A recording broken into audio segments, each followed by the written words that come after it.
So I'm noticing that I'm slurring some of my words and some things I feel like I'm still underwater. So what does Indigenous land-based learning mean to you as our check-in question? And Marissa, if you'll go to the next slide, feel free to unmute, share your thoughts, or type your thoughts into the chat box.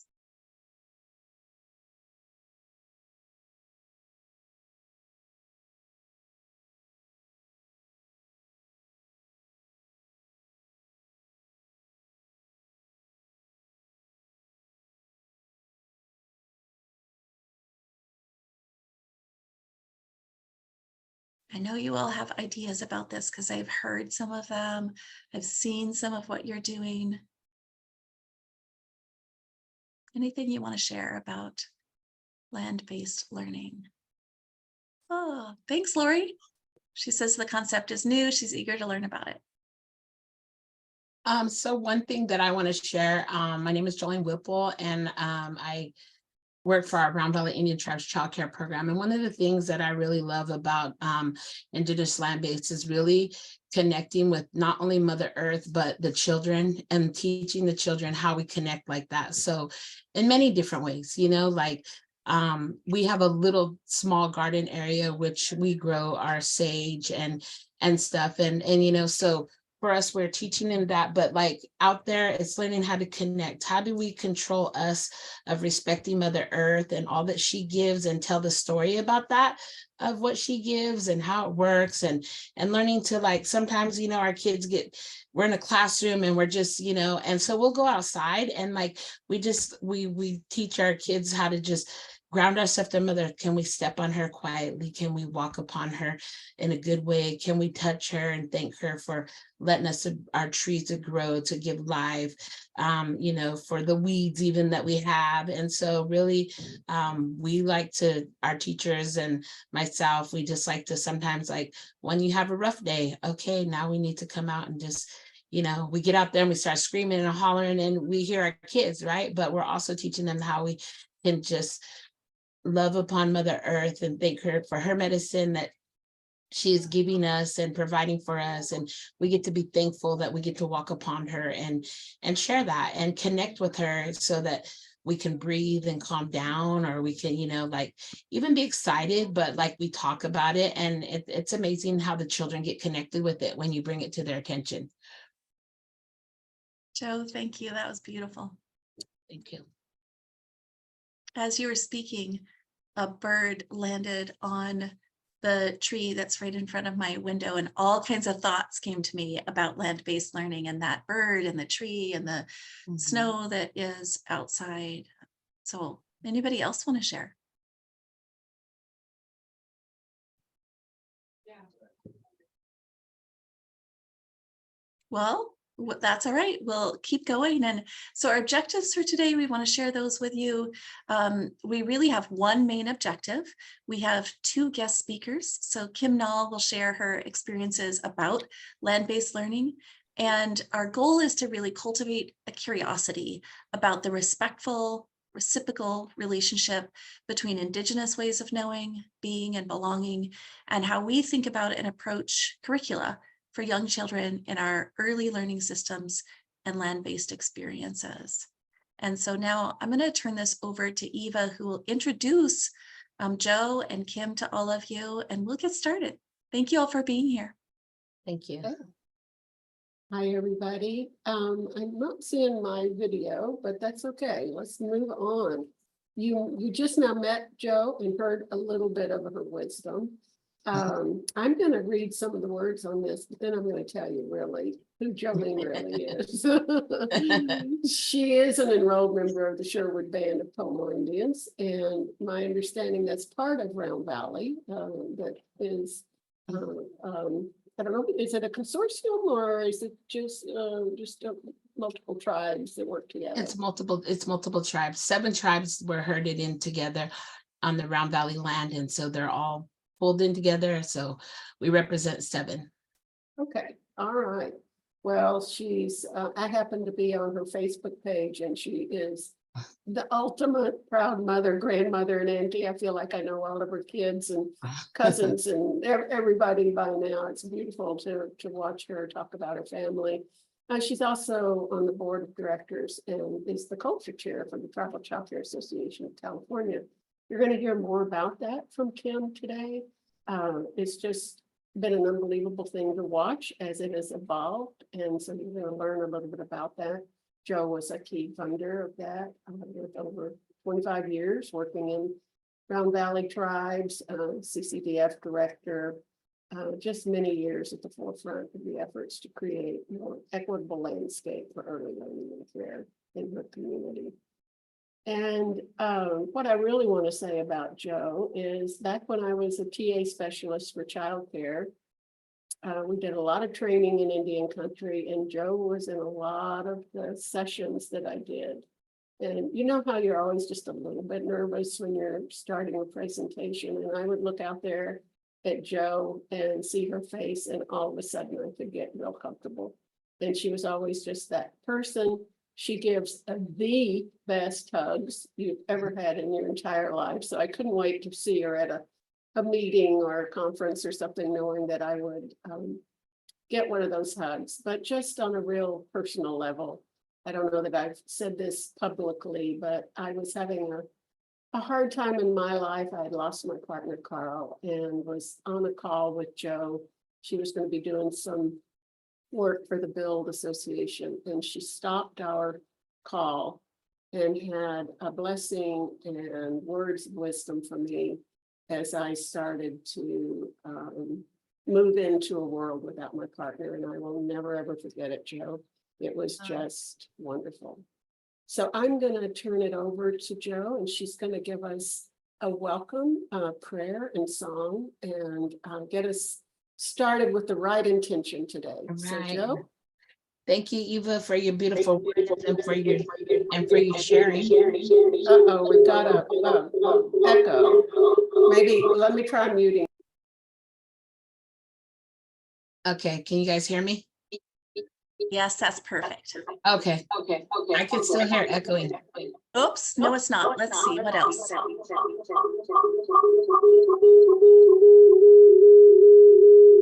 Joe, any chance you have two different, like maybe on your computer and on your phone? No, I'm not. Okay. Anybody else? Maybe if we can all mute and just see if that helps. I'll mute too. So if everybody could mute.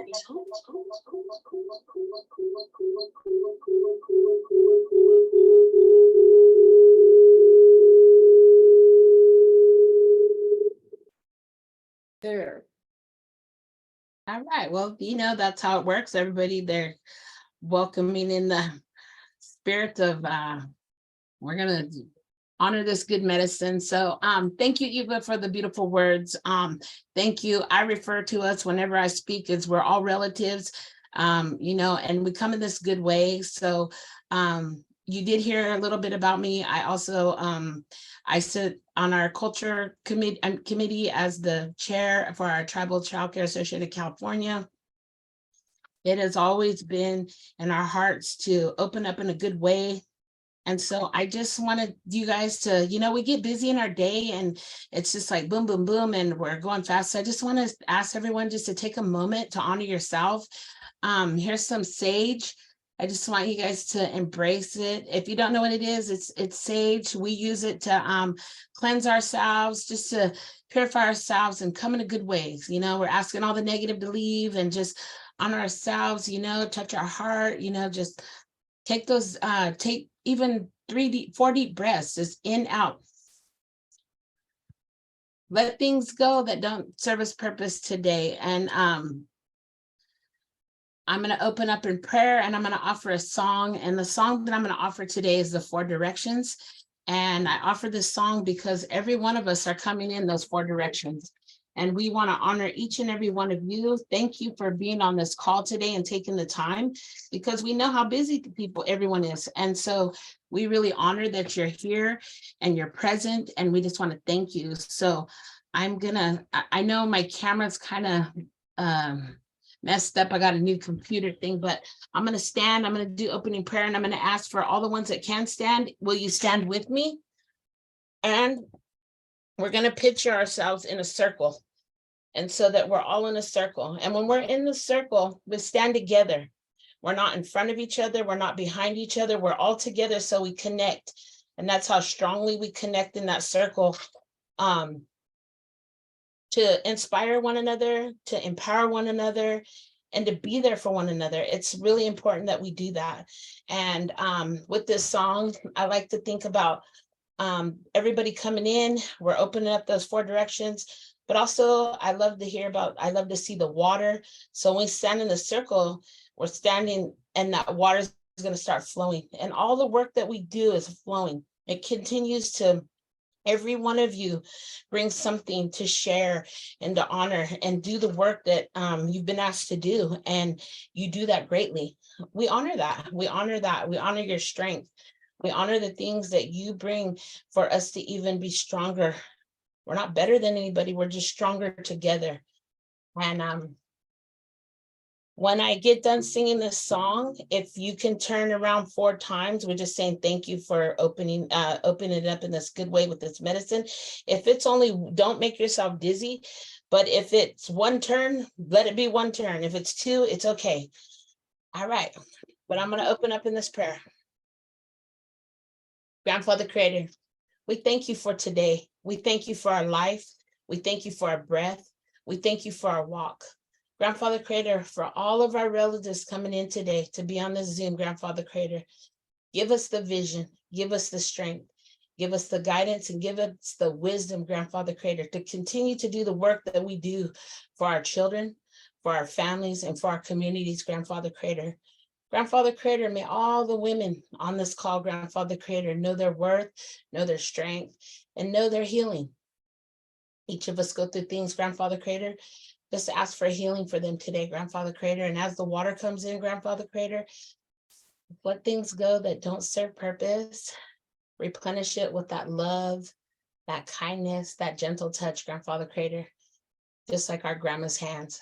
Grandfather Creator, we come to you in this good way to continue the blessings and the focus of our children. Grandfather Creator, thank you for today. Aho. Matasena, Matasena, heya, heya, heya, heya, heya, heyo, heyo,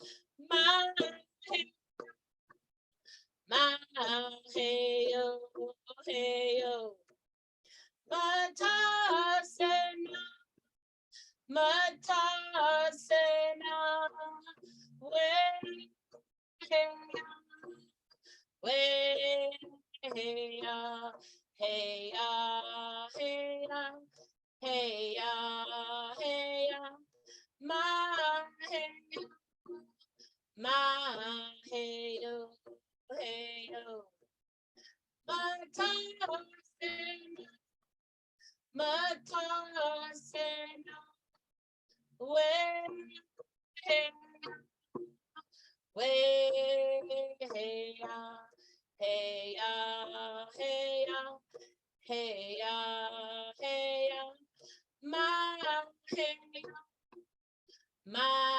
heyo, heyo, Matasena, Matasena, heya, heya, heya, heya, heya, heya, heyo, heyo.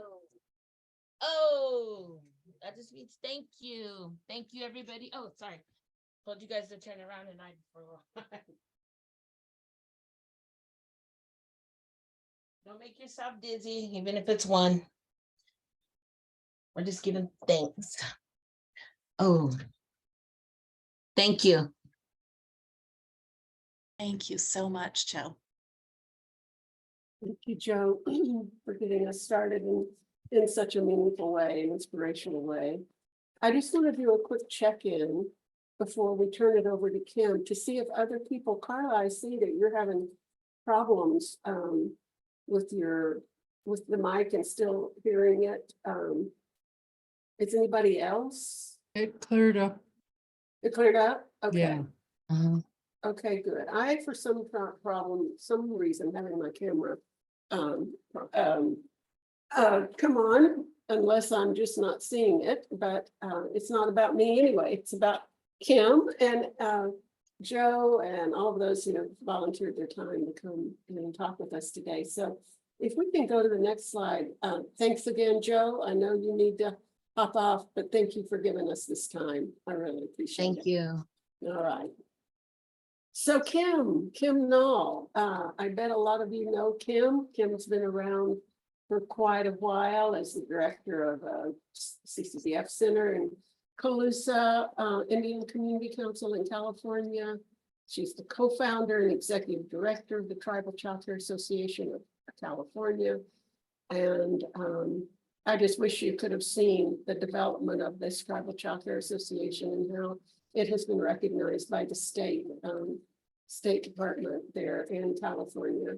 I got to know Kim when she was one of our peer learning and leadership fellows, a fellowship that we had, which was a contract that was like TCBC, but it was before that. And we had, I believe, 10 people that were part of that fellowship. And when I got to meet Kim for the first time, I knew that there was someone special in her soft and caring way of communicating with folks, no matter what, is just is very, very unique, and her authenticity, it just always reaches my heart when I get to be around her.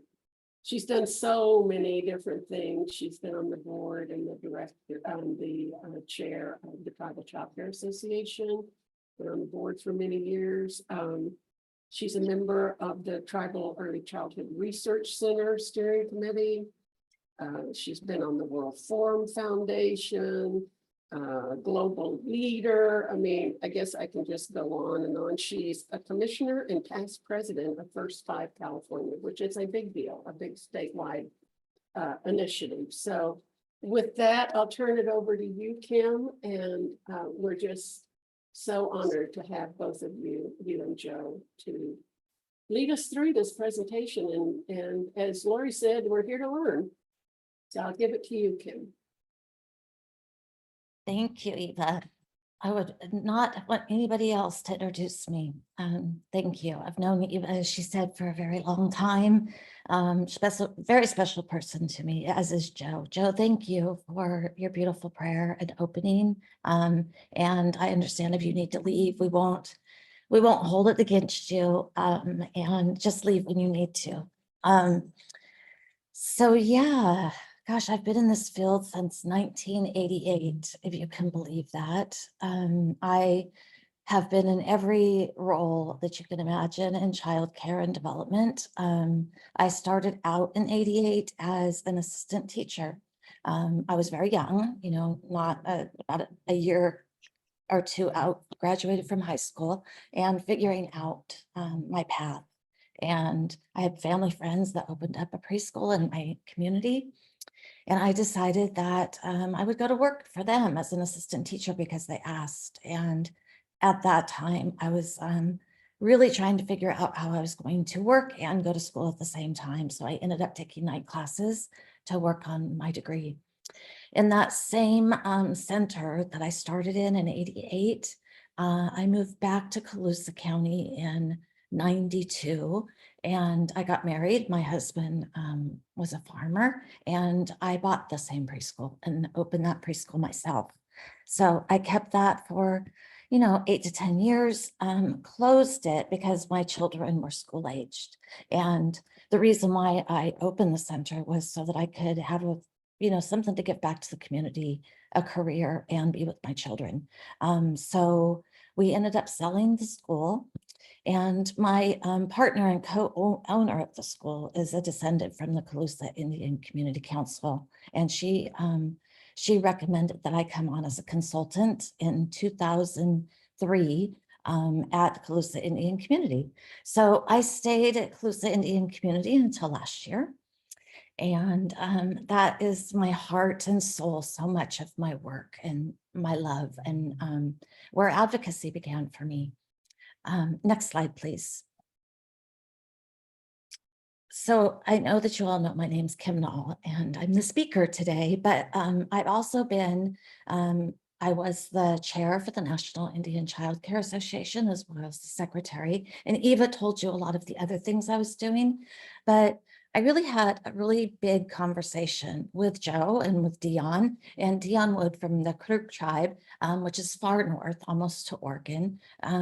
He really had, you know, a really big voice and spoke on behalf of his community and said that there needed to be more alignment.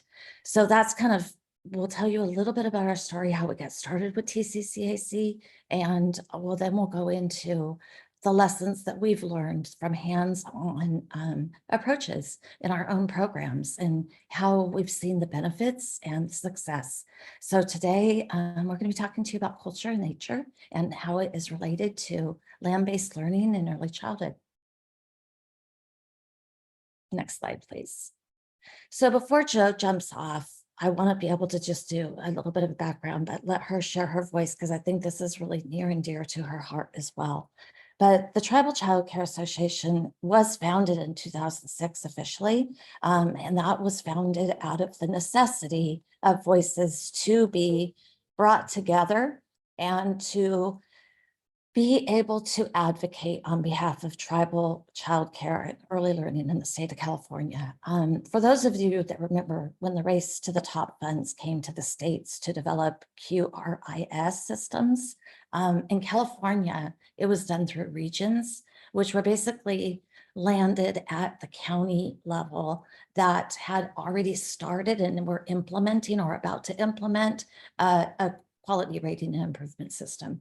So that ended up being very inequitable to a lot of communities and especially to the tribal communities. And so we questioned that at TCCAC.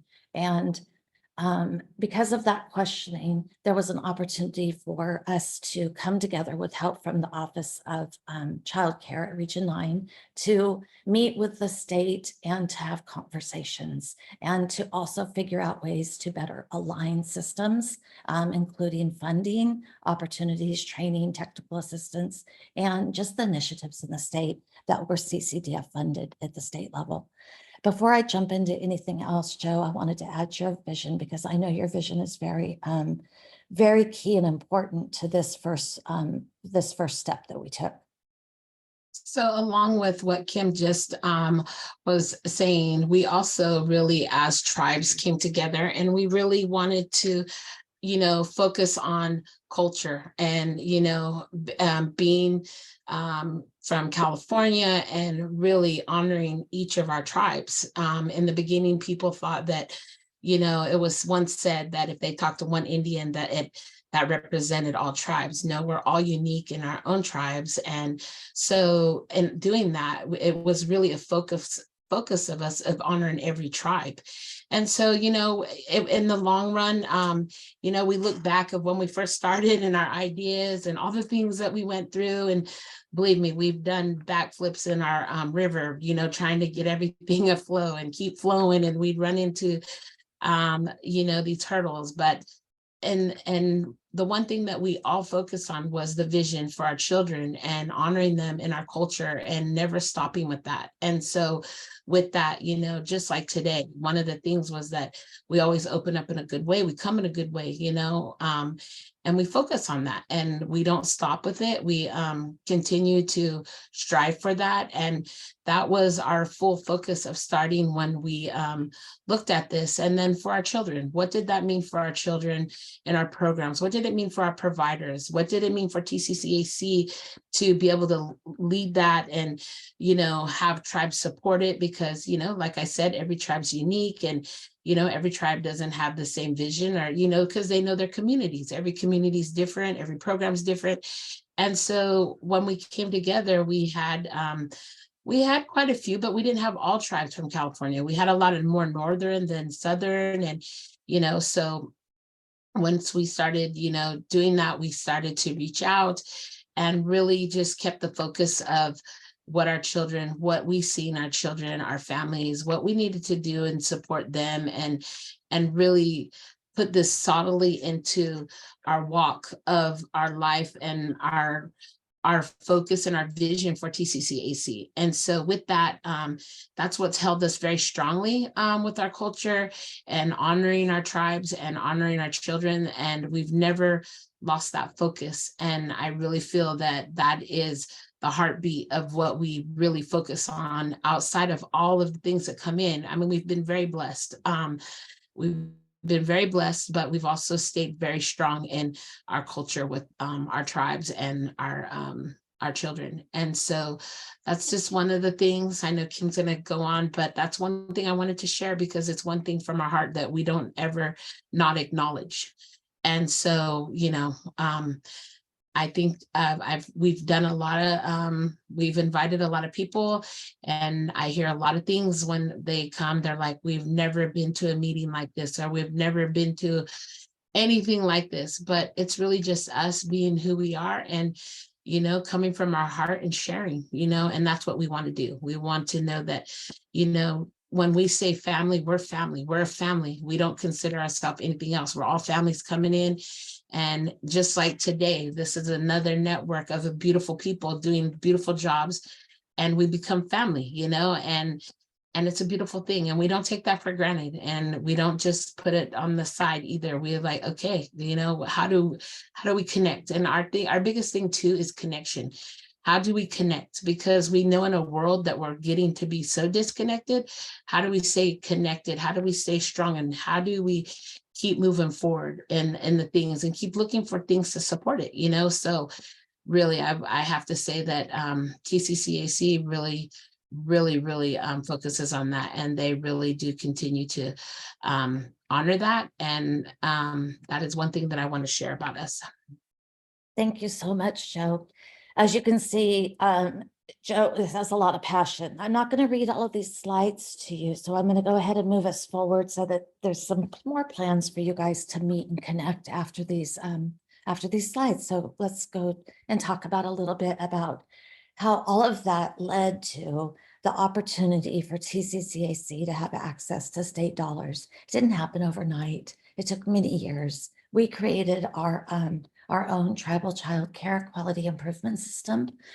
Excuse me. And so the California Department of Education was able to give us set aside, so funds that would support that work. So eventually the funds that came in for their QRIS, the TCCAC, as we became a nonprofit, and we had all of our governance in place, they gave us funding to be able to implement statewide our own TQIS.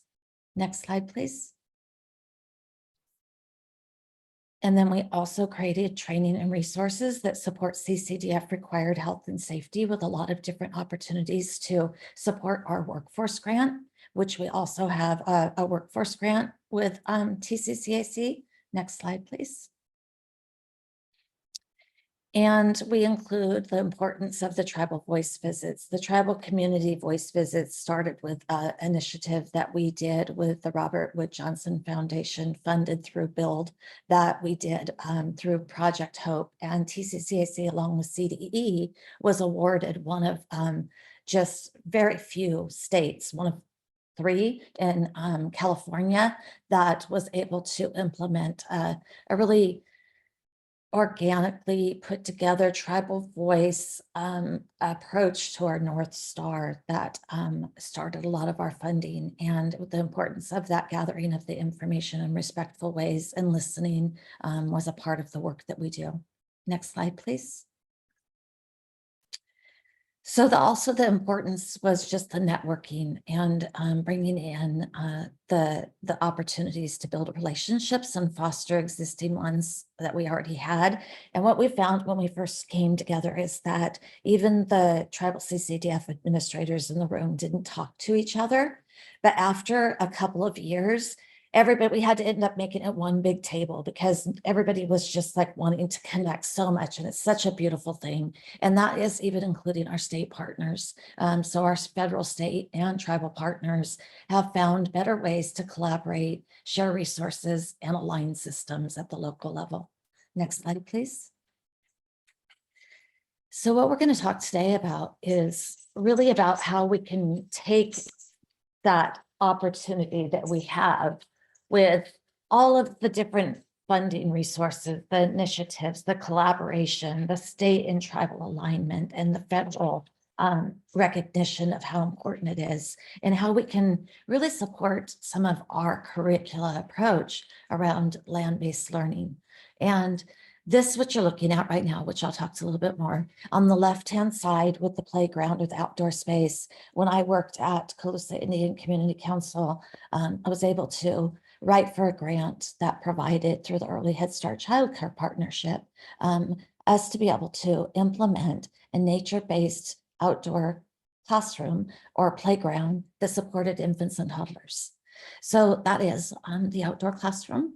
And so what we did is we brought in the voices not only of the center, we had a center. You can do this in any setting if you have just a few resources. It doesn't have to be in a center. And we met with tribal council. We met with elected officials of the tribe. We met with elders, we met with families, and we also met with the community. And then we met with also the providers and teachers to get their insights and input. And we also use the area surrounding us to dream and to believe that we can find ways to connect kids with nature. And we're going to talk a little bit more about that, but I just wanted to give you a beautiful sense of what's coming. Next slide, please.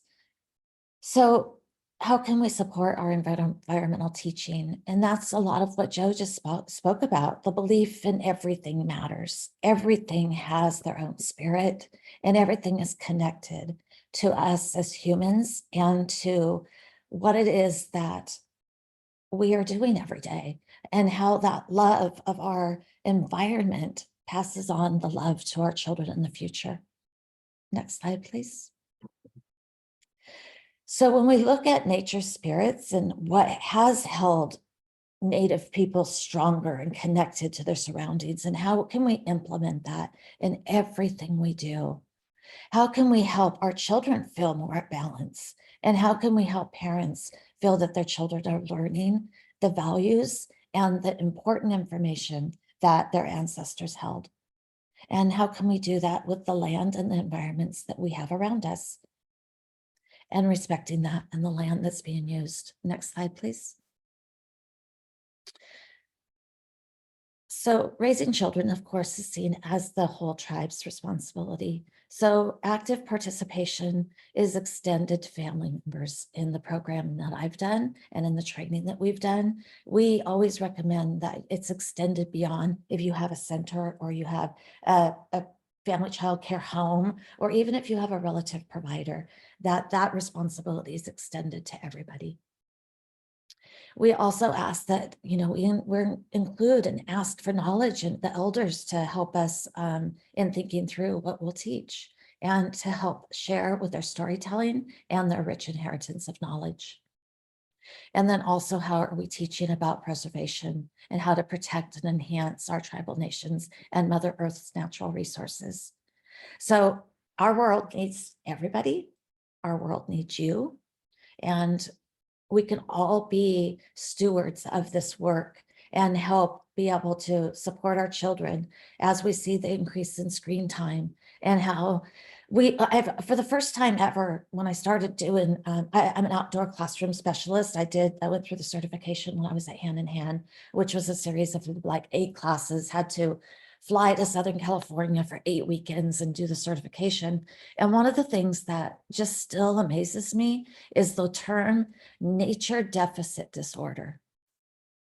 Nature deficit disorder is a term that you can find that means that you're really not connected. You don't understand how nature benefits you. You don't feel like you have access to green space. You don't have knowledge of your outdoor and natural environment. And maybe what you know you learn from the screens and not necessarily from your hands-on experience. And we know that if children don't learn this, they won't have the same intentions to protect the environment because it's not at their heart. It's not with them and ingrained in who they are. Next slide, please.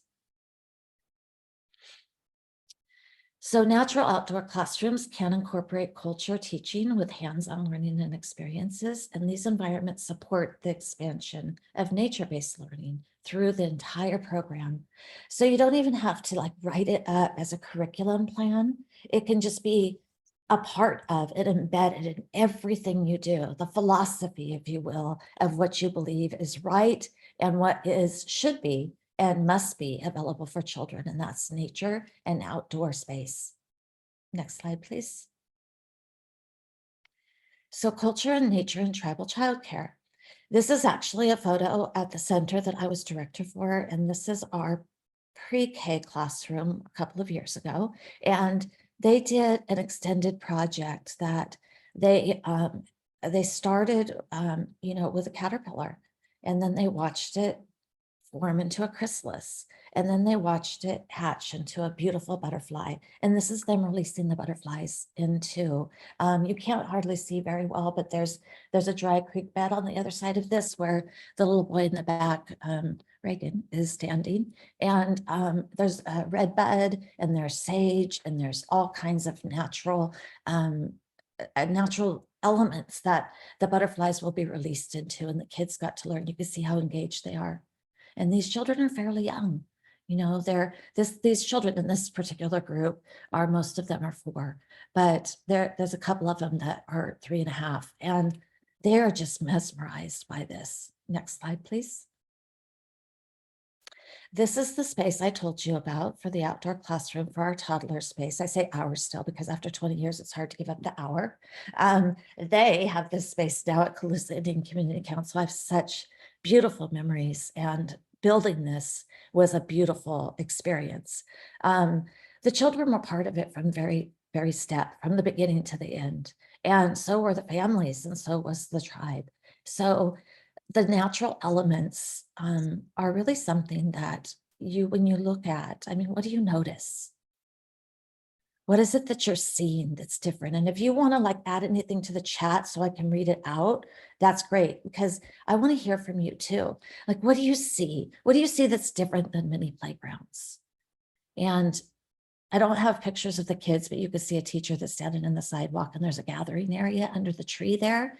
And she's actually leading a circle time and a movement activity at circle time. And you could see that there's elements of posts. My dog heard the refrigerator make a noise. So sorry. Come. Sorry, guys. Since I've been working at home, he's super needy. You can see, we feel your pain. oh my goodness. You can see that there's different textures in the land and the ground. And we knew that we needed to make a space that was safe for children, but also allowed for risky play. Thank you, Rachel. The natural colors and not the bright colors that you typically see. That's correct. And children add a lot of color. And you can even see some of the things that are hanging in the tree. You might be able to get a little bit of blue and green, and that's like some sea glass that's made into with driftwood, like a chime. And so that when the winds blow, you can gently hear that chime, and it just adds another element. So they're using all their senses, right? They're using their sight, they're using their hearing. They're using their smell, because where the teacher's standing in that center photo, in that center area is there's lavender and there's flowers and there's different smells and scents. And we encourage the children to touch them. They're not hands off. They are able to crush the lavender in their fingers and learn about what the bees are doing. Why is it important to give bees space? What happens if you touch the bee? So those are part of life lessons, and those are part of important of understanding the circle of life and what we need. If we crush the bee, what will happen? All of the other plants won't get pollinated. And then we won't have the flowers and the fruit and the vegetables, and we won't have right on the other side of that fence is a garden. We won't be able to have our food because we didn't let the bees work. Next slide, please. So now I'm going to ask you to join me, if you can, with my very dear friend from our toddler room that he's now probably in pre-K in the last couple of years. And this was a nature walk. And as you see, there's a lot of programs, and I get it. We had a lot of beautiful space. If you're in an urban community, you might have to go to the park, or you might have to find out where's their green spaces. How can we safely utilize those green spaces? And transportation might be an issue. So I get it. And I'm going to share some more ideas with you how to do it. So it's not in this open field outside of the playground, because that's where the kids are. They're in an open field and they're not carrying ropes, and the teachers are right there with them. And they're getting to feel all of that and experience all of their senses. You see how engaged he is. He's touching the grass. The wind is touching his hair. He's able to smell and see and touch. And it's such a beautiful thing. So now I want you to close your eyes, and I want you to think about your programs and what do your outdoor spaces look like? If you had a dream, or if you're currently doing something in your programs, what are you doing? So close your eyes, breathe, and take yourself back to your space and think about it.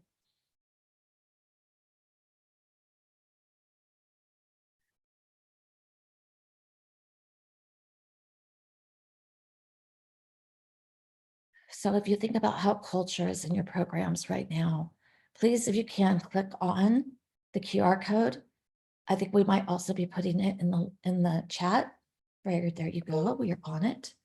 And either of those will get you to an opportunity to say, how do you support culture in your programs? And then we'll be able to share that. And if you can't see the chat, Kimber has said that you can use your camera to open up a word cloud, and you can also go to the slide.com that's there. Slido. And the number is 2708905. And then you enter those numbers. It's also at the bottom of that QR code where it says join at. So as we get that, if you guys can just let me know, and then we can share out what we read and see. I'm going to give you a couple of minutes to complete that.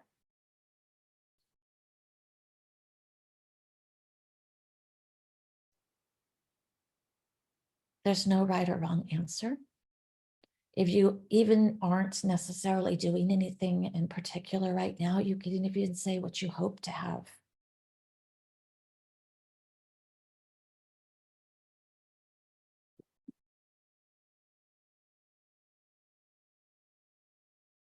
Give it a few more seconds.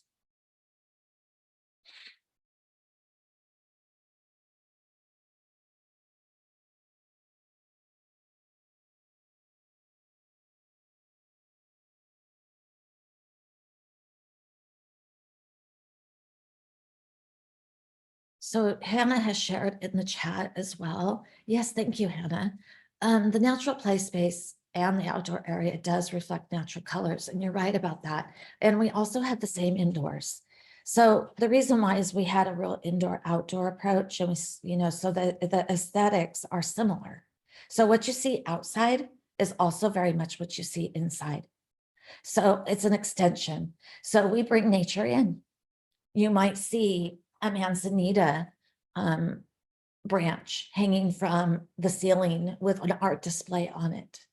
You might see the same sort of colored chimes hanging in the classroom, that if the air comes on you or the doors open, you see that natural breeze in the chimes. So outside in all weather, fabulous. I just had that conversation. It was like a Facebook debate. You know how that goes. It pushes your passion button. You got to say, there's no wrong weather. There's just wrong clothing. Freedom. Yes. Open, necessary. Outside daily. Yes. The outside daily is huge. You can tell the difference if you don't take children outside. You will see such a peace that comes over them when they enter into the natural world that you don't see inside the classroom and doors, and they feel very confined. And nature is right at the center. Gatherings, connections, relevant, meaningful. Indian tea picking, beautiful. Gardening, unstructured, necessary. Thank you all so much for your responses. That was beautiful.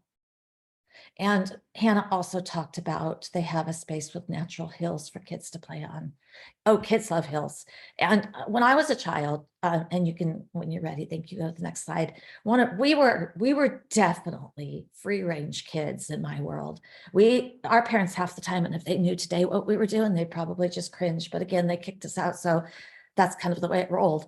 But we did everything. We would find an old cardboard box and take it up the tallest hill that you could and go down the hill. We would break the ice on a frozen pond and be standing on the frozen pond to try to see what was in there. I mean, we did crazy stuff. And I'm not saying that that's what you'll do in your centers, but what I'm saying is that I remember everything about my childhood because I was allowed some healthy risk and that connection to into nature, my environment. This is part of our culture committee. You can see our beautiful Jo there. And Frida is right next to her, shoulder to shoulder, and that's our chairwoman of TCCAC. And she also is a member of her tribe at Quartz Valley.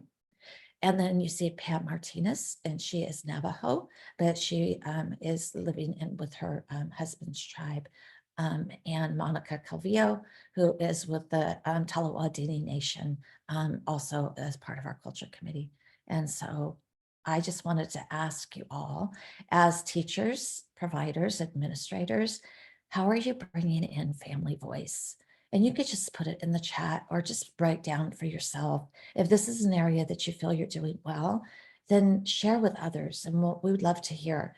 But that's what we found was key, was that buy-in from our families, that if you introduced a mud day, or if you were taking your children out in all weather, if you were going to be asking parents to teach a traditional teaching, maybe in our case with acorns, or, with sage, or with helping us to understand the importance of it beyond just being a plant or being a seed, or how could it be? How does it sustain us?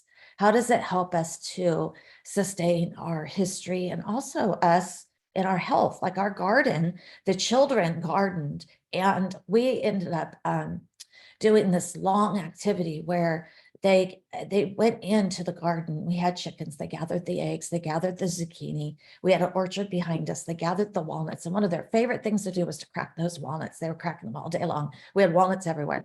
And so we used actually the shells of the walnuts for collaging and stuff like that too. And they made zucchini bread. And then we sent the recipe and the ingredients home, plus some fresh zucchini bread to the families that the kids made as part of their curriculum. So from the very thing of gathering to cracking to baking and to giving, all of that went into our land-based learning. Next slide, please. And what natural resources do you have around you? One of the things that we often do like I said, I've been teaching for so many years. I do have 4 children and 2 grandchildren. So everybody close to me knows that I'll talk about this kind of stuff all day long if you'll let me, and you'll probably just have to excuse yourself and say I have to be somewhere because I'll just won't stop. But is how important it is to teach things that are relevant. That if you live where I live, and I live on the Sacramento River in the Sacramento Valley, we're surrounded by beautiful plants and nature and water, the river, and oak trees, and eagles and deer and coyotes and all kinds of things. That's what the kids want to learn about, what they could see and know. It's important to teach them about the world outside of their world, but when they're really young, they have a really hard time sometimes making that connection to what's not real. If they've never seen snow, it's hard to understand a lesson about snow unless you make it relevant. So what resources do you have around you? And are you teaching about those just as much as you're teaching about others? If you're teaching about the Arctic, are you also teaching about where your environment is if you're not the Arctic? So it's really very important to keep that in mind. Next slide, please. So remember, an environment includes everything that surrounds us, the land, the water, the animals, the plants. So think about what resources are around you. We have a lot of people that will bring things to us. So when we ask parents to make donations, a lot of times it's not like in monetary or something that's going to cost a lot. It's if you have something in your backyard, a plant or a flower that's safe. We have a list of safe. We obviously don't want toddlers to choke or eat something poisonous, or anybody for that matter. But we'll ask if you have these leaves, or if you have these seeds, or if you have these plants. You know, we use plants for weaving. We do leaves for art. We press them. We make gifts out of our natural resources, and what's available, and use that. And then talk about where it came from. Next slide, please.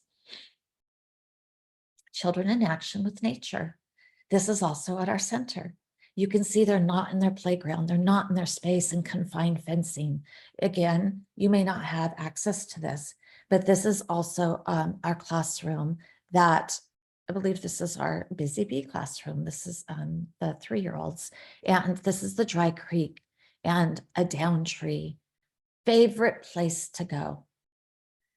When they go on a walk, I love to talk to you about the center picture.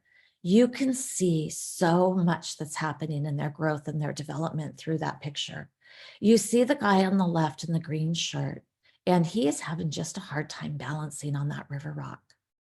That's his lesson for the day, is balance.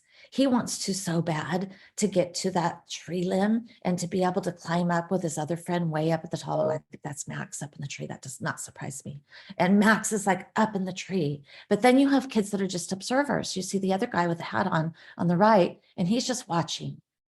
So risk is really important, but at their developmental ability, understanding, and level.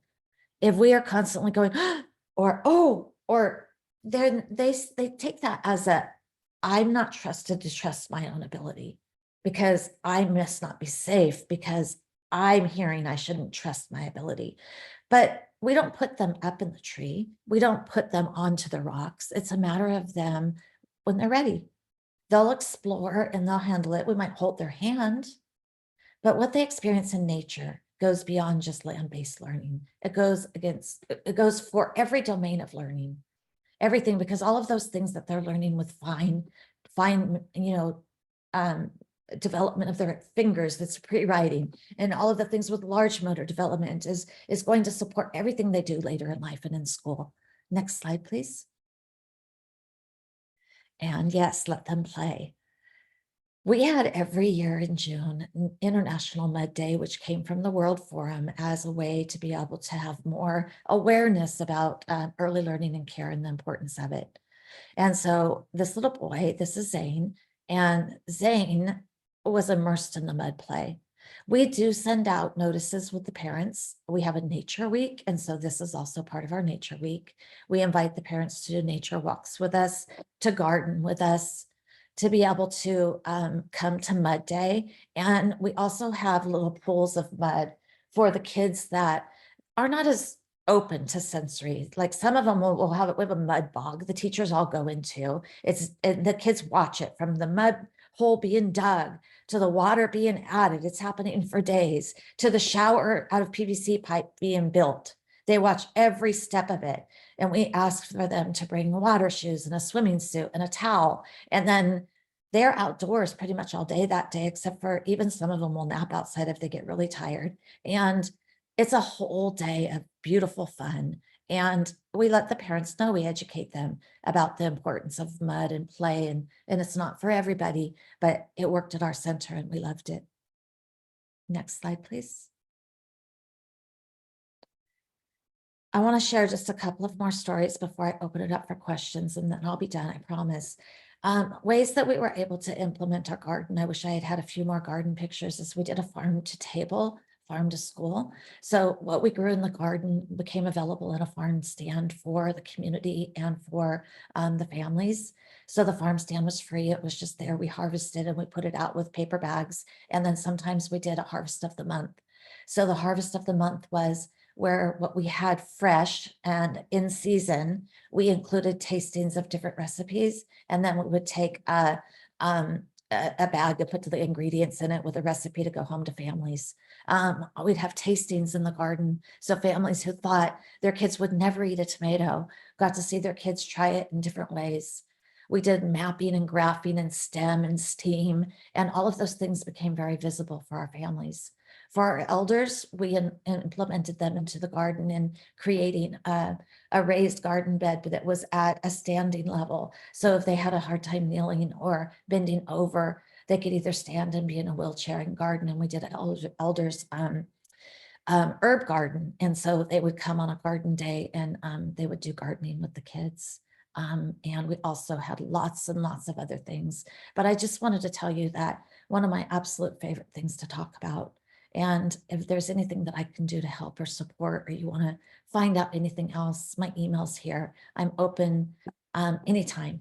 And I want to open it up for questions. And then I know we were a little bit behind. I didn't mean to not include Joe again. So Joe might have something she wants to add as well. But am I on time, Eva and Kimber?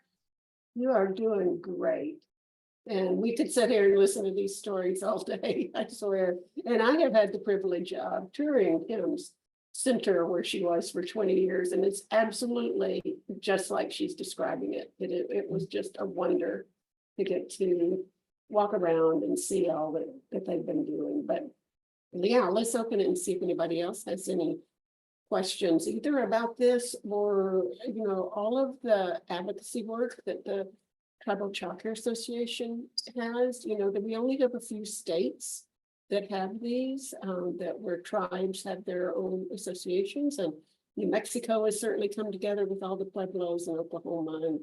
And so I think it was so important that you and Joe talked about that, because, you know, it's really a voice for tribes that we sometimes never have.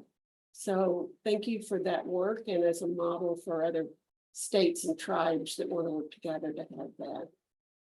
So any other questions of Joe or him?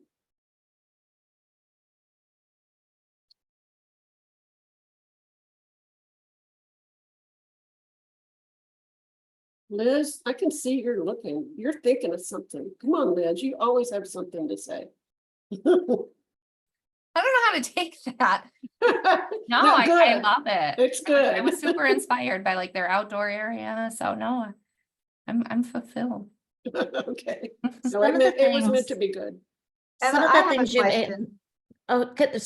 please go ahead, ask the question. please. So I love this idea, but I know that one of the things, sorry, I just noticed my camera. I'm like a voice from beyond.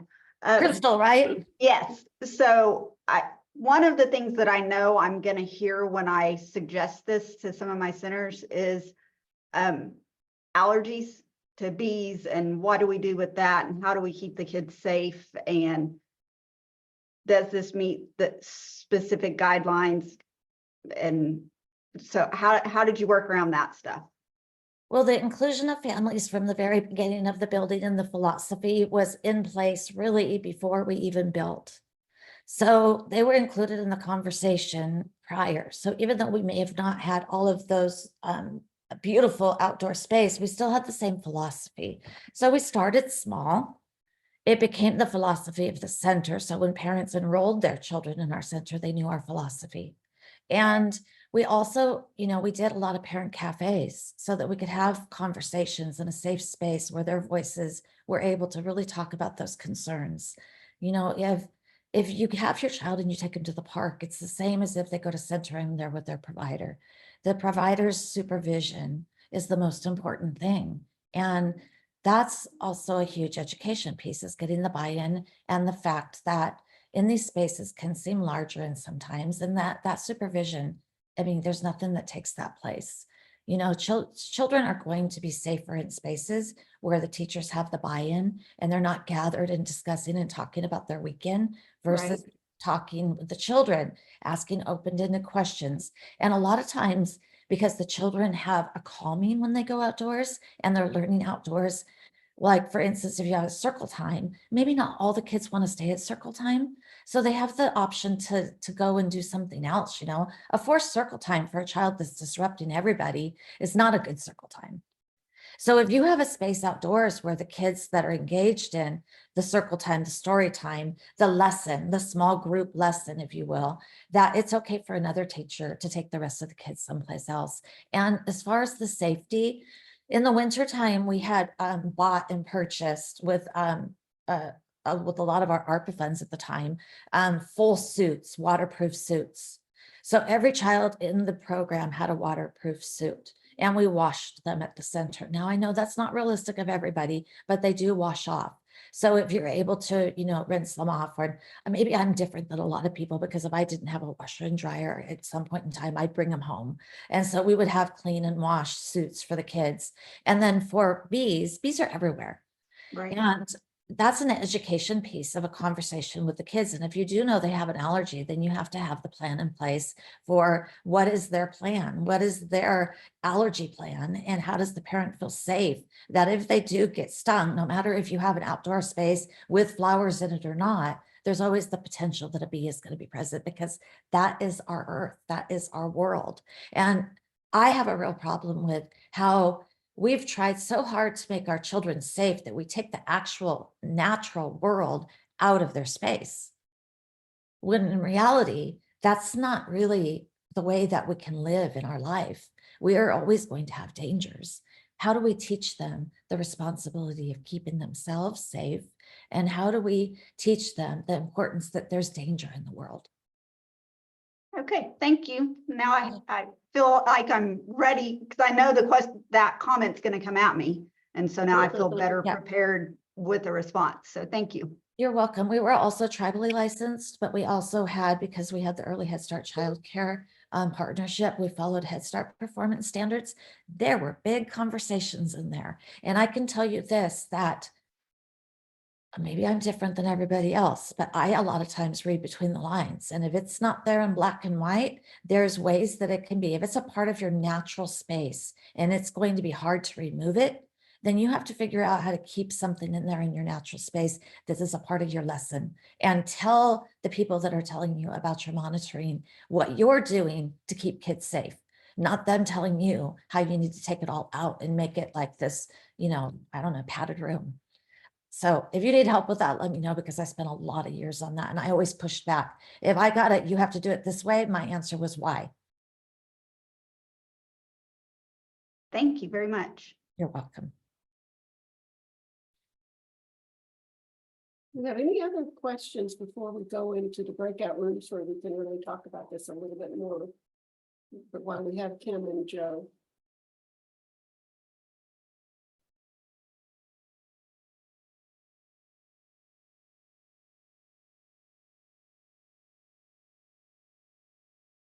Okay, Kimber.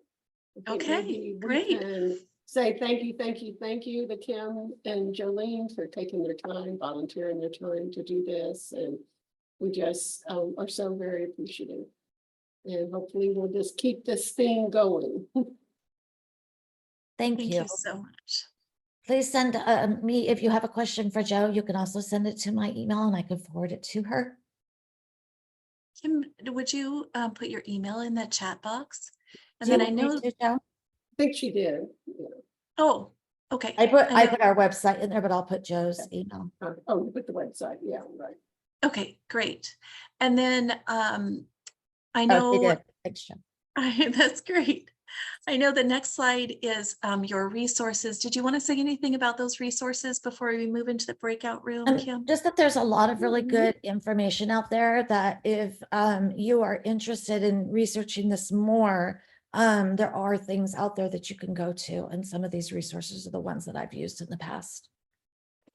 Thanks, Kim. Kim, before we move, could you just mention what you're doing with the Brazelton folks? Are you're training on this? Tell us a little bit about that connection, because most We've of done- us know Brazelton and follow it. And, yeah. We worked with Brazelton Touchpoint Center on a previous grant that we had.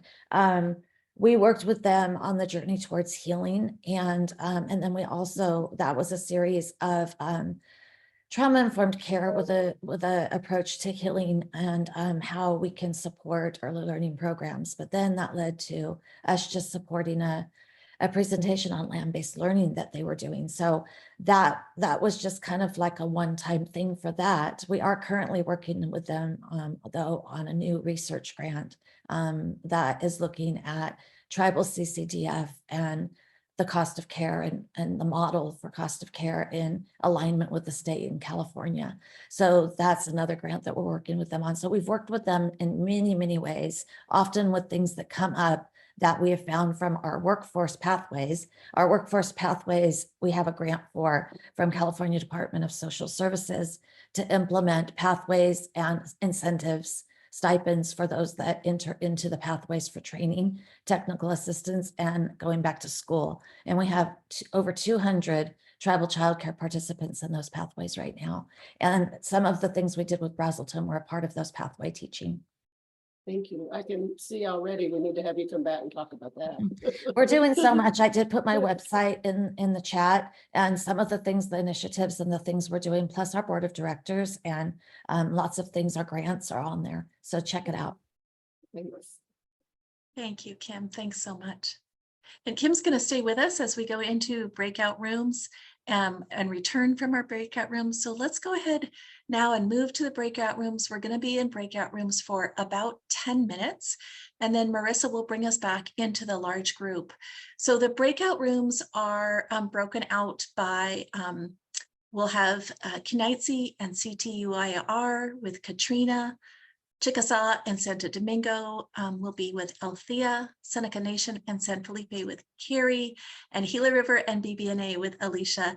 Eva and I are gonna kind of float and go back and forth and come into your breakout rooms and see what y'all are saying.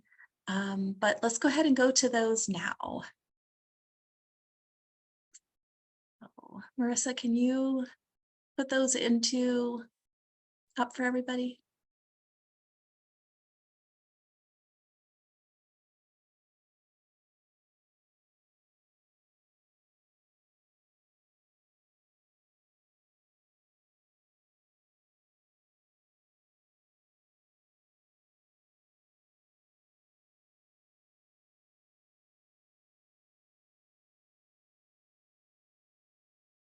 Not seeing any breakout rooms yet, but I know, oh, cool, there's.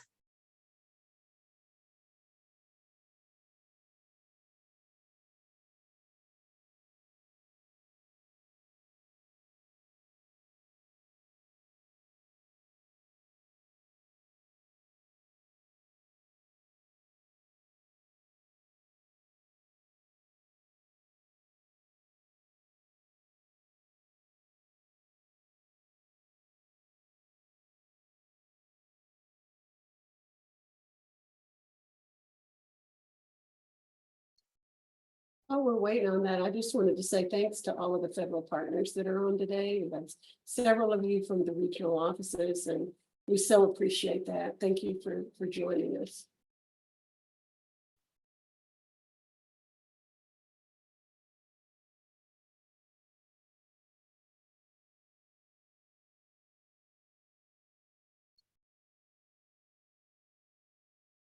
Marissa, are we having trouble with the breakout rooms? Because we could just have a large group discussion. Yeah, it looked like on my end it was there. So I'm trying to restart Did anybody them. else see it? Mm. No, Hmm. okay. No.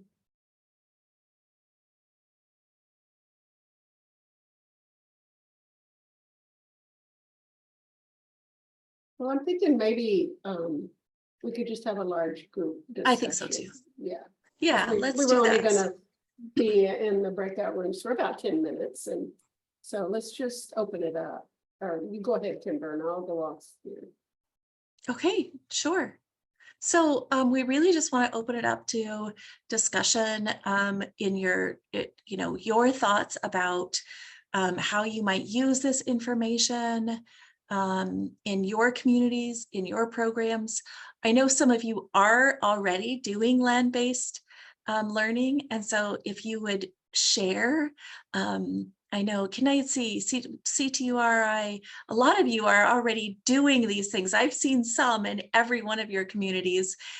So if you would like to share what you're already doing and also maybe what this sparked for you.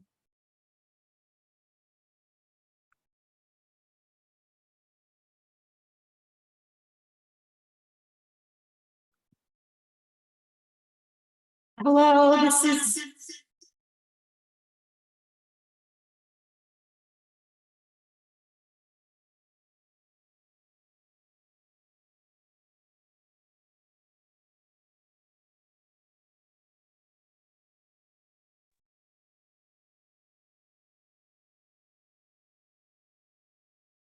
I missed who that was trying to talk. I know there was an echo.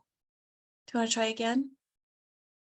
Yeah, it looks like she's trying to maybe close down some other ones. Yeah, I think that's what it Oh, she was. ran. Okay. It was Dion. So I'll throw something out there to Annie Shade and the folks up in Alaska. Wait, is Dion, are you back, Dion? Did you hear some things you wanted to say? Yeah. There we go. There you go. Oh, Good afternoon. ah, darn it. Maybe you can share it in the chat.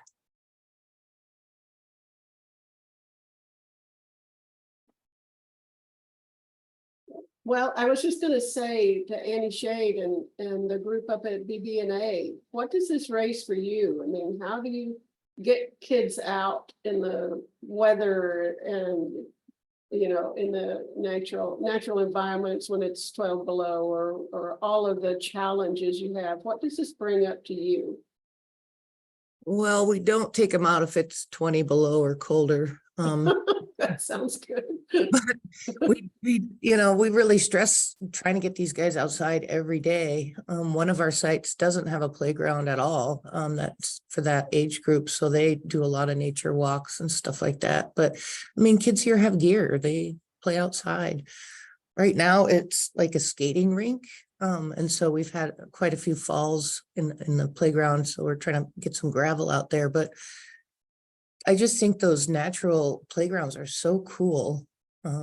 Because we have, the primary colors and the slides and all that stuff. But maybe in the site that doesn't have a playground at all, we could think about doing something like that. I just loved that.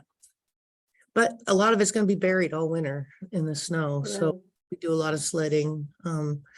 We had a dad's group take the kids ice fishing one year. That was super fun. Yeah, and I remember when I was up at Quarry, they had a big indoor track, and I know folks at Tenitsi have a track too indoors so the kids can play. Anybody else have some thoughts of what this raises? Dion, I hope you can talk. There, she's in the chat there. I'll share what she said. She said, I just wanted to share that our children who are getting to learn through play in a natural environment is uplifting to see around Indian country, a way we can connect or reconnect to our ecological intelligence. Thank you. And Rachel Jimboy earlier in the chat also says, I really love the idea of mud day and nature walks, incorporating water more, and not necessarily water day with sprinklers, but taking children out when it rains, when it's safe. I would love to see herb gardens at our centers or any type of gardens for that matter with non-toxic plants.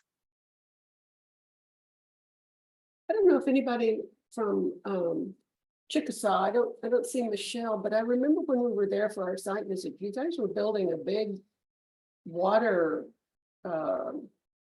park thing. You're tired of taking your kids splash pad. That's it, Rachel. Anybody want to talk about that? And from Chickasaw? It looked like it's going to be beautiful. It's not my department, so I don't really know. Christy Clinton's on here. She might have more That's what I was information about on to say. dates. Christy would probably be the most informed on it if she's able to talk about it. I don't know that I'm the most informed. I'm involved with the construction part of it, and it is going to be super cool. I mean, we're going to implement those in our new construction also, but I would love to see some of this nature stuff more like than just the splash pads. So I put in the chat, if you guys haven't heard of Community Playthings, it is amazing. That's where we got a lot of the wood furniture outdoors that you saw. I love their Outlast storage stuff, and it does outlast any weather. And they also will send you stain if you need to restain it. They have tables, they have storage cabinets, they have easels, they have mud kitchens. And even if you have all of the other equipment still, we started small and we did like an outdoor art studio. And then we did like an outdoor clay studio. And so we added it around the other stuff until we could implement all the changes we wanted. So we did like a garden area and container gardens and planted what was seasonal in our area. So there are ways to do it without having a huge expense. I support Kim there. Our whole building inside and outside is furnished through community playthings, and I've been here 10 years and a lot of the same material is there, and we cleaned excessively during COVID and none of it wore, and they were really awesome. We had a couple things wear in like some of our diaper changing areas, and community playthings replaced them at no cost for us. It was wonderful to work with them, so I agree with her there. Oh. And Hannah, it sounds like you may have a resource too, Rusty Keeler, somebody you've run across? I don't recall exactly who he's through. I'm sure you could Google him and see exactly who he's through, but he designs like natural outdoor play spaces for centers who may not have, you know, the ability to, or the landscape, I guess, to have more of a natural play space. And he'll incorporate hills and sand areas, splash pad, different things like that, just so kids can experience all of, you know, outdoors. Thanks, another resource. And I just wanted to second Dion's comment about the book, Braiding Sweetgrass, for those of you who haven't read it. The author is also a biologist, I believe, a botanist maybe. I've heard her speak, she's incredible, but that book would be a really great book to have for your staff or just, you know, a discussion. It's great. Heather also shared about Kenaitze in the chat. She says our education center has a playground for multiple ages, and within our playground space, we have different areas for the kids to play in. We have a sand area that has a climbing net and a play canoe. This is to mimic, I think, Heather, our set net site and allow the kids to play there without needing to go on a field trip. We also have a nature walk with edible plants and a wooden playground. And I know y'all are set to share more with us when we meet in March about this, Heather, but do you want to say, I don't know if you can come off mute and maybe even just share like, what is a set net site?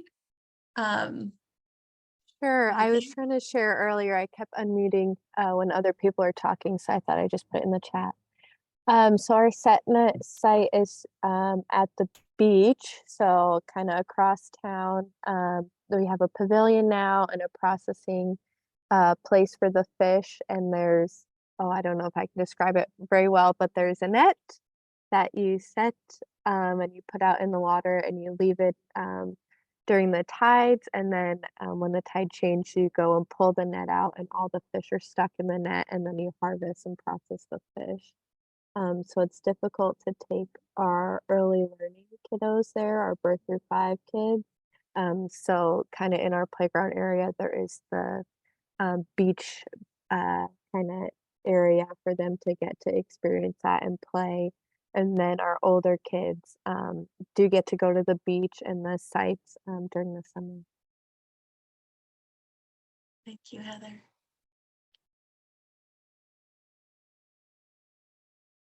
All right, I know we are just coming to our close. Any other additional questions or reflections that anybody wants to share?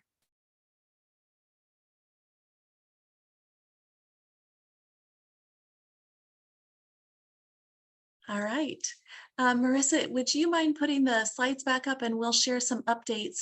While you're doing that, I'll share an update that we just got today, which did not make it to our slide deck, but I want to share with you that there is a new tribal funding opportunity. This is with the Tribal McV, the Tribal Maternal Infant and Early Childhood Home Visiting Program. And so I'll put this into the chat. McV is thrilled to announce that the FY 2024 Notice of Funding Opportunity Application Package has been published on grants.org. And the deadline to apply is April 18th, 2024. I'll put some additional information along with the links for that into the chat box for you. And then I will turn it over to Eva, who will share some additional updates and close us out. Thank you. Okay. And Kim, again, thanks so much. Joe, thanks everybody who shared. Thank you. Thanks.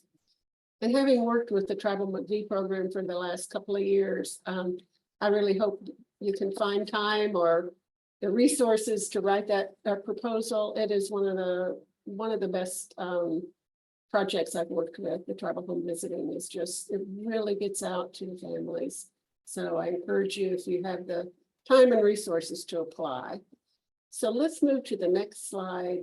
Marissa. We just wanted to share a few updates.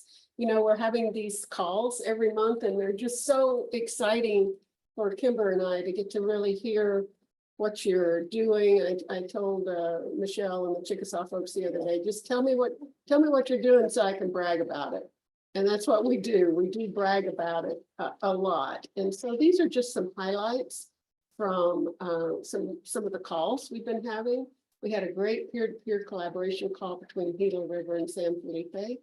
San Felipe had a very successful early childhood fair or gathering. I'm not sure exact words. Over 600 people came, and heard about that when we were in Albuquerque. But Gila River is going to be doing one also in April to really raise the level of understanding about early childhood in your community. And San Felipe, you guys were just incredible. They sent spreadsheets and lots of good information on lessons learned for doing these big events like that. And as I'm talking about these, please jump in and add to what I have. I've just got some highlights, but we're excited to see and support BB&A's work. What is it? Is it 36 communities? How many is it, Annie? 31, and we just scheduled the first 3 village trips over the next 6 weeks or so. Wow, that's a big undertaking, as you can imagine, because you can only get there by air. You have to, if you want to have incentives to get parents and providers to come to a meeting, you have to bring the food with you. You can't just run out and get something. So that's a huge undertaking to try to inform people about early childhood and listen to what it is that their challenges are. And Chickasaw, the outreach and inclusion of teachers, when we did our site visit there, they had a full team, which included staff and teachers. And they really wanted to make sure as they developed their TELI work that they have the input from the on-the-ground staff that had good ideas and were able to talk about those ideas. It was really nice to be able to hear those. And then Seneca Nation, all teachers, not just lead teachers, communicate with parents through the Bright Wheel app based on parent surveys. Liz, you want to add anything to that? It's pretty exciting, or anything else you'd like to add? No, Brightwheel's been wonderful for us. We used to use Child Plus, which tracked, you know, a lot of the internal stuff that we needed. And when we came across Brightwheel for the price of it, we're able to track all of the internal stuff for the children, but we also communicate our teachers to our parents. We can communicate privately to our teachers through there. We can put all staff schedules on there. It's been wonderful. Great, thanks. I'd like to know more about that. Gila River's planning their first fair, like I talked about, and they're continuing work with the parents that they brought to our Albuquerque meeting. We were so excited that they joined us. And Raven, one of the parents you met at our convening, has, and I believe, in Lori, correct me if I'm wrong, is enrolled now in journalism classes and will be writing some articles, maybe one about our TELI convening, but she's just really hitting the road running, and we're excited about Raven and hope to include her in some of our planning in the future. All of the interviews that you've been doing, those of you who've completed those, we have those back in and we're taking a look at them, and it's just been such a pleasure to read those. Those will obviously go back to all of you. If you need to share them with your tribal leadership, whatever, they will not be shared at all until we have your permission. But they are really giving us a great story about TELI in the communities as we begin this journey for the 3 years. And I wonder if there are any other updates that I've missed, for those of you we didn't get to talk to this month. Anybody else have something you'd like to add?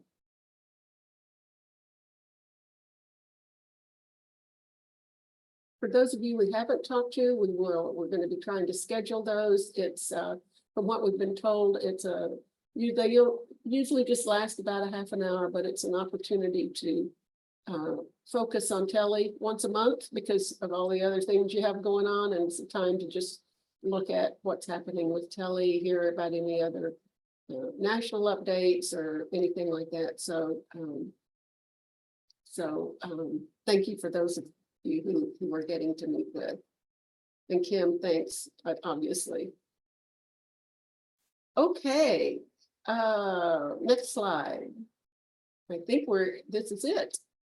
Yeah, our next gathering will be March 26th, and you just heard Hannah talk a little bit about their facility, but we're going to get to really learn about it in depth and hear about some other good initiatives they're having. So we're excited about that. We planned our whole year. Kimber and I were so excited. We've got presenters for the rest of the year on all of our bi-monthly gatherings. So we are really excited about what we're going to be able to bring to you guys. And if any of you have any ideas of somebody that you really would love to hear from or a topic you would like to hear about, let us know. We'd really appreciate it. So I think that's it. It looks like we're about on time.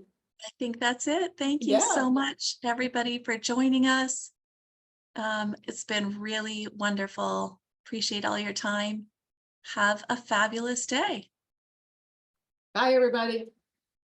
Bye. Take care. Bye.